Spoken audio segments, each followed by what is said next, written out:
So yes, I want to introduce where we plan to go in the first few years with the cancer project, but also start to kind of inquire about, amongst you all, about where we're going to go beyond the first few years as well. So as I'm sure you all know, current cancer treatment is really based on averages. You'll get the best treatment for your population on average, which is a reasonable thing to do, but if you're not average, then you will not get the best possible treatment. So what can we do about that? I guess we would argue that the way to achieve better coverage of cancer care is through more targeted interventions, and we've heard that from some of the speakers earlier as well. So for example, targeted prevention, better tumour stratification, and individualised use of current treatment. So for example, targeted prevention would mean trying to identify high-risk groups for different cancer subtypes, trying to develop prevention strategies which would target those groups in particular. You might also think about, once you've found your high-risk group, you can try and screen those people routinely with new diagnostic technologies to increase the chance of trying to find those cancers early.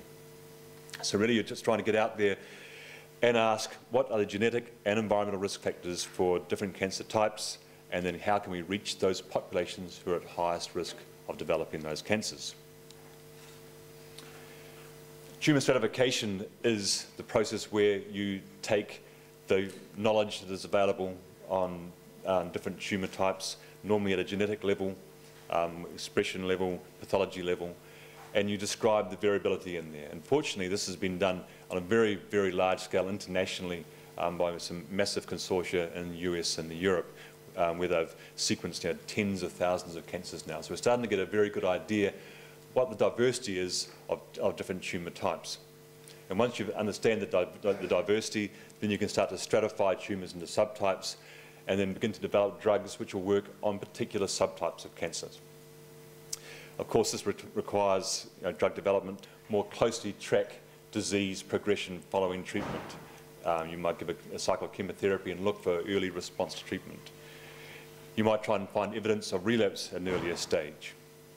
You might stop futile treatment as soon as you can. You could switch treatments earlier to try and see whether you can get improved outcomes by an early change from futile treatment to better treatments. You can try and prevent over-treatment of patients. Patients who may not need complex cocktails of drugs could be given just a single drug and still get a similar effect. And then also there's potential there to use this kind of technology to identify how a tumour might be changing in its clonal structure through the treatment process. So this is the area which we've decided to focus on in the first few years of the Healthier Lives National Science Challenge. The approach we're taking is to use a technology called Circulating Tumour DNA, or sometimes called liquid biopsy. Oops. I'll let you organise that complexity. Oh, you keep talking. Okay. So Circulating Tumour DNA is DNA which is released from a tumour into the bloodstream. It is normally DNA which has been, the tumour cells have either apoptosed on their own, or there may have been an immune response which has degraded some of those cells and released this DNA into the tumour, into the bloodstream. Thank you. So you can recognise tumour-derived DNA by sequencing the plasma, identify using PCR tests to identify mutated DNA sequences in the plasma. So it's a way to develop a personalised assay for any individual tumour. You don't need to rely on some kind of generic plasma marker, such as CEA for colon cancer. You can develop a personalised test for each person's cancer. So everyone could, in principle, have a test which can follow the progression of their disease through the treatment process. And unlike most, in fact, all other technologies for diagnosing or following cancer progression, is it has at least the potential to be very, very specific, because mutations in genes involved in cancer should not be present in normal tissue. There will be a small background undoubtedly, but generally it'll be very, very specific technology. So I want to illustrate how this could be used with one example, not from our work, this is from a UK group. And in this example, they have followed a patient through the course of treatment. So this is a 70-year-old woman who had ER-positive, HER2-negative breast cancer with extensive bone and liver metastases. And so she's been treated for around about 2 years along here. And so you see on the bottom line here, we have the results of her CT scans through that 2-year period. And these are the drugs she was treated with in those 2 times. So she received etineribicin for almost a year, and then Taxol for around about 3 or 4 months as well, with a gap in the middle. So the CT scans started off, okay, progressive disease, stable disease, stable disease, stable disease. So the drug appeared to be working through this period of about 200 days here.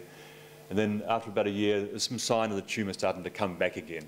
And so that treatment was stopped, and there was a drug holiday, and then restarted on Taxol as it became very clear the disease was progressing quite aggressively. There was some sign of response, stable disease here for a while, until eventually the woman had too much toxicity, and she died around about 700 days. So this patient was also followed with circulating tumour DNA.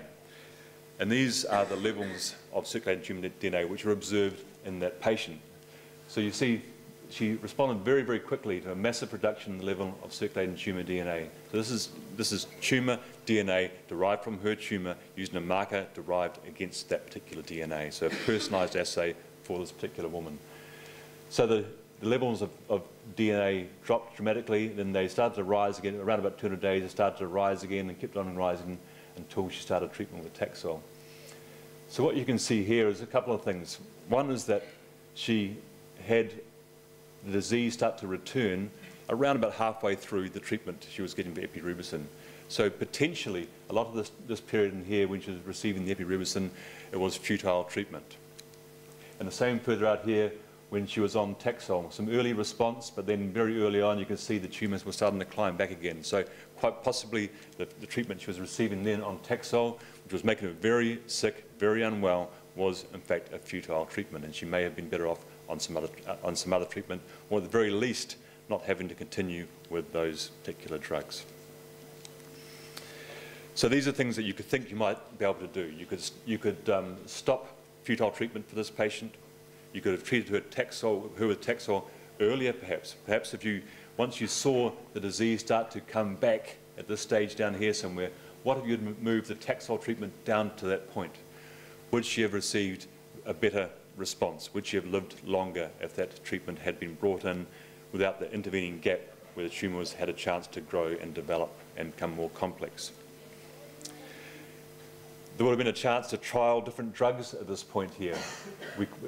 If you can see the response of a drug very, very quickly, you can trial a drug.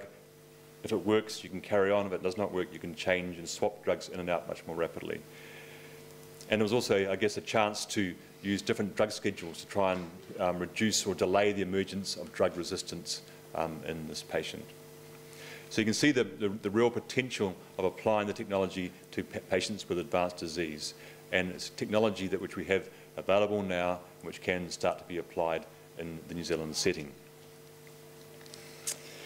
So our project for the Healthier Lives aims to initially focus on 2 cancers, colorectal cancer and melanoma. And we will initially establish the technology, and we're really well through that process now. We have the techniques working well in the laboratories. And we're now about to start our clinical studies. We're almost through all our ethical processes, and we're about to start clinical studies where we'll develop personalised assays for patients with metastatic disease and follow them through the course of the disease and try and work out whether we could have used the treatments better. Did we predict disease progression better than the current standard of care? We also plan to determine the economic benefit. Is this going to be cost effective in New Zealand? And can the technology somehow be used to reduce health inequities?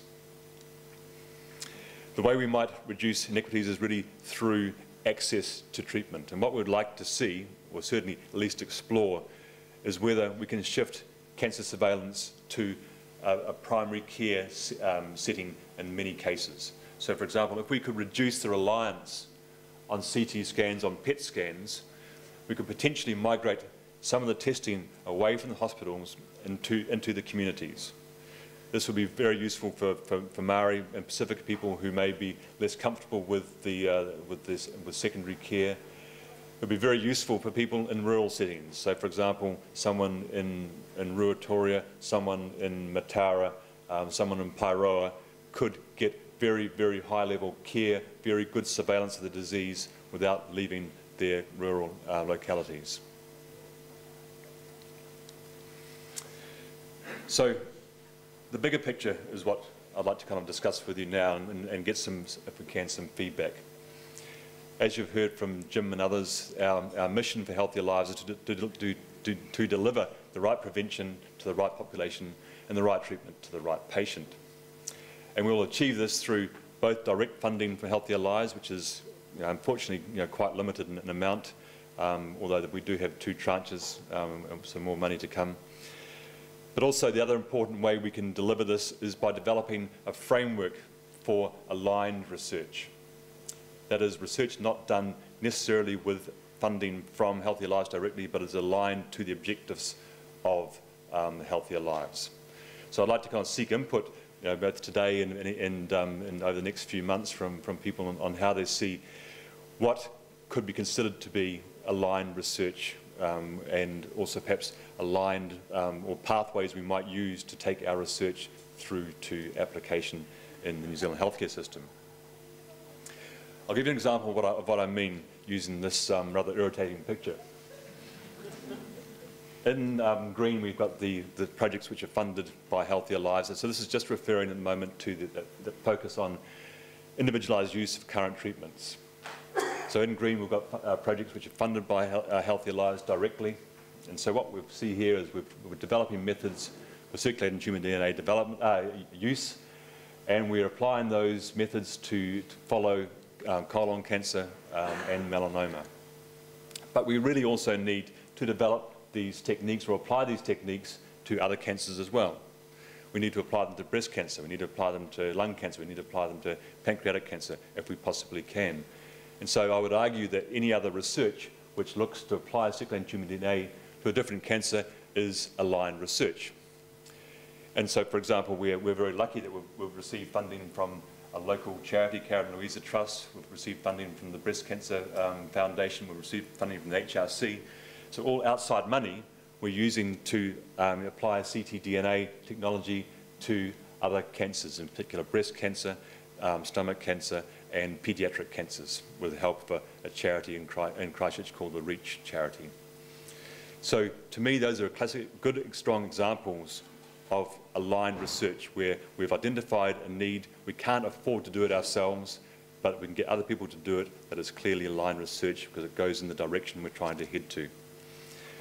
So if we carry it up the chain, we might say we need to do more research to integrate circulating human DNA into the DHB clinical pathway. That would be aligned research. We can't afford to do it all ourselves.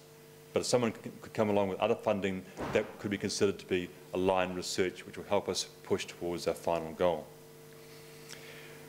And sometimes we're going to need to just influence policy and process. So, for example, we're going to need to get a strong clinical genomics capability in New Zealand to be able to do all this testing.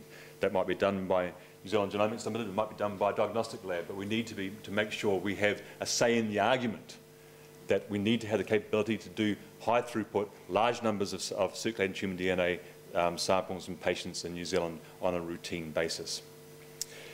There lies, with input from all you stakeholders, develop some clarity around about what our path is, what research should be funded by the challenge directly, and what should be considered to be genuinely aligned research, which will help us get to our goals more quickly. And with that, just a final note to people involved in research. I'm involved in the team in Dunedin, co-led by Chris Jackson, an oncologist there. Chris Print leads the team in Auckland, and we've got Diane Sikubatonu, who is looking after some of the Pacifica issues based out of Victoria here in Wellington. So thank you very much.